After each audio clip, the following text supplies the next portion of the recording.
This is the Spinner Rack.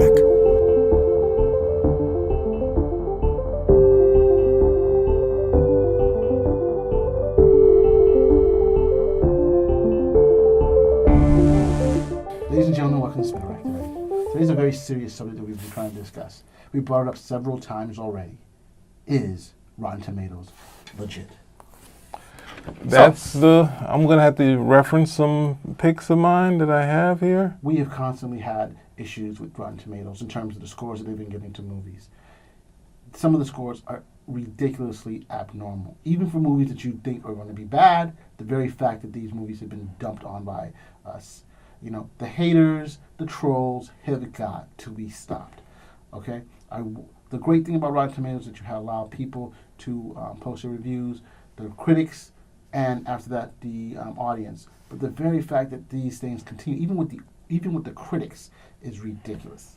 So today, we're talking about the whole, what can I say, the slamming of Hellboy? Yes. Whereby, while it may not be my cup of tea, the very fact that the movie gets 12% of Rotten Tomato scores before it even is shown is utterly ridiculous. And what that happens is that it reduces the score because the reviews come out, people then don't go there. So this is like a slam job. And a lot of times this tends to be, and I gotta say, MCU fans, DCU fans, Star Wars fans, who just decide that, you know what, if it's not part of my universe or part of one of the things that I like, we are going to slam it. And I think that is totally wrong. And you guys have got to stop that. This is a public service announcement, by the way. Yeah, well, the thing is that Rotten Tomatoes gives you a nice overview of the country, of where the reviewer is at and where the audience is at. But these things that happens before, like the same, well now, ultimately when you look at Captain Marvel, it got started getting early audience scores, which came out of nowhere. But right now the audience score is 58, and the tomato score, which is the reviewer score, is Captain Marvel? For Captain Marvel. The audience score is lower than reviewer score? Well, the initial response was negative, so the people didn't know if it was people just slamming it sight unseen, because I don't think there was a lot of screenings to have the negative thing that came out. But ultimately, it's a $1 billion film. And not to say, there's a lot of $1 billion films that aren't really the highest quality films, but then having this ratio of 78 as far as the reviewers and then the 20% drop in the audience score. Now, and that's kind of weird because the audience tends to be more forgiving than the reviewers. Not always, because if we go to, this is the testament of how Rotten Tomatoes doesn't work. Because if you go to The Last Jedi, yes, The Last Jedi, the movie got 91 from the reviewers. It was out of the roof, coming out of the gate. Before we got in there, everyone's ready to go. And then the audience, and I've seen people come out of there upset. Yeah, it's at 40. It's at 44%.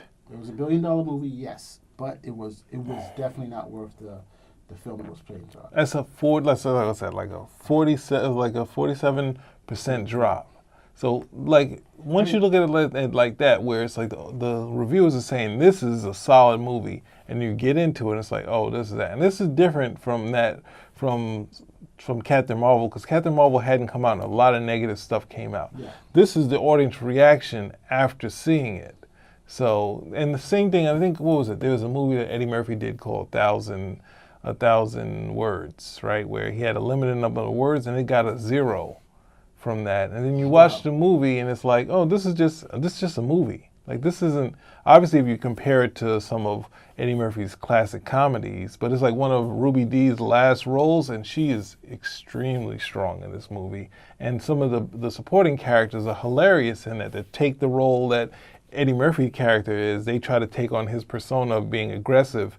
And it's funny, like they're funny actors that are in there. So it's not it's not necessarily something that you'd go to the movies to see, but to give it way they slammed it. So ultimately, we're putting this is ultimately feeding the trolls, where the reviewers, I'm not sure where the reviews are coming in to give The Last Jedi like 91% a score.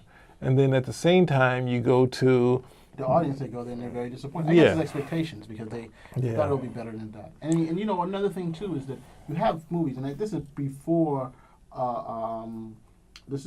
Rotten Tomatoes, and a movie such as, I know I keep going back to it, A Last Kiss Goodnight, which didn't do well initially No. with the reviewers, No. but the audiences liked it. Well- I'm trying to say the audiences that went to go see it. Yeah. And it's a movie that I think that had an indelible impact on other movies. And clearly, like Captain Marvel, you can see some of that in there, and you see it on other things too.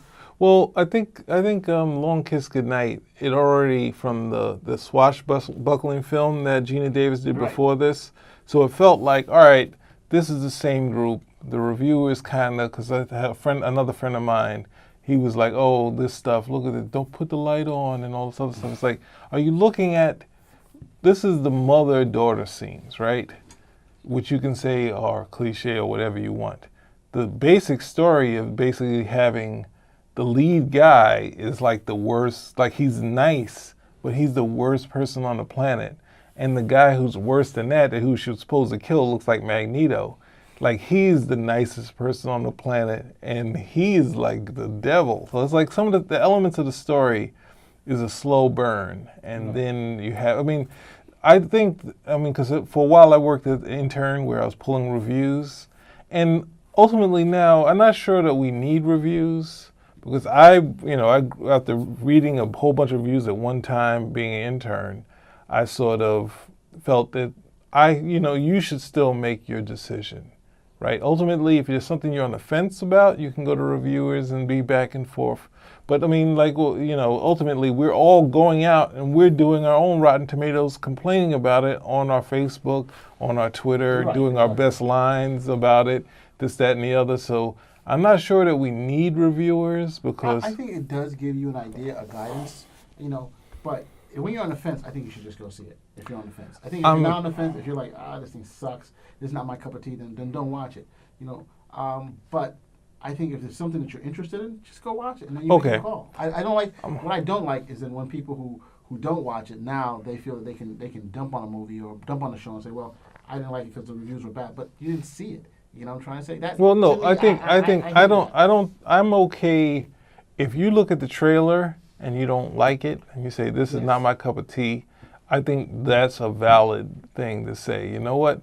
This is not my cup of tea, and I don't want to see a movie where this and that happens, right?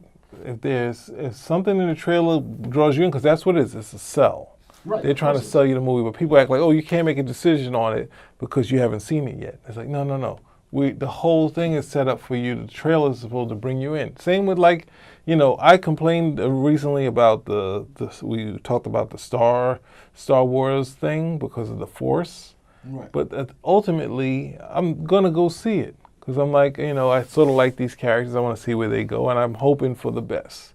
But that's the thing. If we go to the reviewers and we decide, because there's a history of people going to reviewers and they agree with their favorite reviewer. And ultimately, my brother and other friend Dennis, they sort of would go to reviewers. It gets you to see a lot of, and this thing, the process works because it allows you to get to see very strong films. The process doesn't work when you see a trailer and you like it, but the reviewer said that wasn't good. Because ultimately, you have to make up the decision. And the hard part is that when you're coinciding with one reviewer, you're not allowing yourself to say, well, I liked it, but he said this, that, and the other, and this was his issues. Because I always go to First Night. There's a Sean Connery film called First Night, and everyone's seen the classic Excalibur movie, Right. which had that movie from the 80s that was fantasy and all that. But Richard First Gere, Night, right? no, but the Richard Gere one took out all First of Night with Sean Connery and Richard Gere. yeah, and they took out all of the fantastic elements, doing a straightforward story, and it was extremely dull. Great actors, and they had the woman fighting and doing all this stuff, but it was dull. And I was like, oh man, this movie's gonna get it, because I was pulling reviews, and they let me do the summary for it. And summary is not good or bad; it's the selling point. So it wasn't anything negative on my part, but I thought the review was gonna be like, oh, they're gonna chop this up, and they basically said it's a okay film, and I was just like, wait a second, no, there was no reason to necessarily see this because it didn't add anything. It just basically said King Arthur is a real king, and they built up this form of government which was passed on to people. But then, of course, Lancelot kissed Guinevere and then everything fall apart. Like it was just a kiss. Yeah, but you're gonna be kissing somebody else. Oh, come on. But yeah, I agree with you. When you have the Look, scene in the real Excalibur where they're having sex and he puts the sword in between them and it's like, oh, the whole thing, that's visual. We're looking for not the visual of the round table. We're looking for the visuals. We're looking for cool stuff in the movie. yes, Not it the was visual. dull, oh, I do love you, King Arthur. Like, no, you just said you Well, attracted to Well, Lancelot. the big thing was that you had Richard Gere and Sean Connery, two big stars in the movie, and that would brought a lot of people. Some people love that movie. I personally am not partial to that movie at all, but I see that there's some people who will really love that movie. I would rather see Entrapment more than see that movie I'd again. rather see Kingdom of Heaven. That's to me a far better movie. There we go. Okay. So look, So I'm saying, but you got the thing is that you have to also say, I had to get to a point when you see the reviewers torch a movie. I always go to what's that movie, Heart Condition, with Bob Hoskins and Denzel Washington. It's not a great film, but it's definitely a movie you watch on TV. So I'm watching on TV and they torched it on the thing. And I'm just like, you also have to remember that the reviewers have torched classic action movies like Terminator, saying like basically pointing out how bad a wooden, even though Arnold is a robot, he's doing a robot thing. right, but then you have the audience that liked it. So you 'Cause it's a good movie. You know, but then you also have movies like I said, Kingdom of Heaven, which got torched by reviewers when it came out. Mm-hmm. But then they came out with a director's cut DVD, which is considered like one of the best ever. All right, but that's the thing. Ultimately, you have to remember one of our classics. And this is not the. This is going with what you said. It's like saying, well, basically, he's setting me up to knock me. So I'm not doing that. I'm All right, saying so like you I'm just saying said- like basically what you said. A classic director, Orson Welles, who basically has Final Cut. no, he didn't have final. He did No? Citizen Kane, and because he went and sort of slammed William Randolph Hearst. Basically, every movie he made, he got hammered with.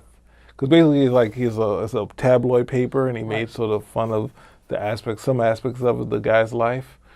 And ultimately, they kept coming down on his films. And I think he did a Macbeth that was torched in the reviews. Then he passed away, and they reviewed it again, and they gave it like top honors. Yeah. And that shows you that when the tide is going one way, reviews can go south. And then and that's keeping him from getting his next film, because he can shoot like, what was it, The Touch of Evil, which is one of the powerful opening scene that they show all the time. But then it's like saying, you know what, like, oh, you're running like somehow, what was it, Charlton had said somehow Orson has been looked as a profligate, and I was just like, oh, what's that word? And I was like, oh man, it's like wasting money and this, that, and the other. But that aspect of the reviewers saying they could review it the right way, not go with the tide, and the Rotten Tomatoes become a tide thing. Oh yeah. So we have to go back to, and I would almost say you don't need. That's what the hard part is. When you go away from reviewers, you don't get to see all the art films that you might like. Because the art films are definitely a mixed bag of nuts, but at least keeps you in the know with the reviewers. That's what they're good for, to get you to see movies that you might not see. And you're going to be 50-50 on it. It's not going to always be good. It's going to be powerful stuff, but you're not. Sometimes you're going to be there and be like, oh, but at the same time, when you go in there for superhero films, any sort of action films, this, that, and the other, you can make the decision. Like the idea that Everybody should be able to make that decision. no, but people are fighting over, people arguing over DC movies, and they got reviewers that are saying that DC's are good, and people saying Marvel is basically, spoon feeding you.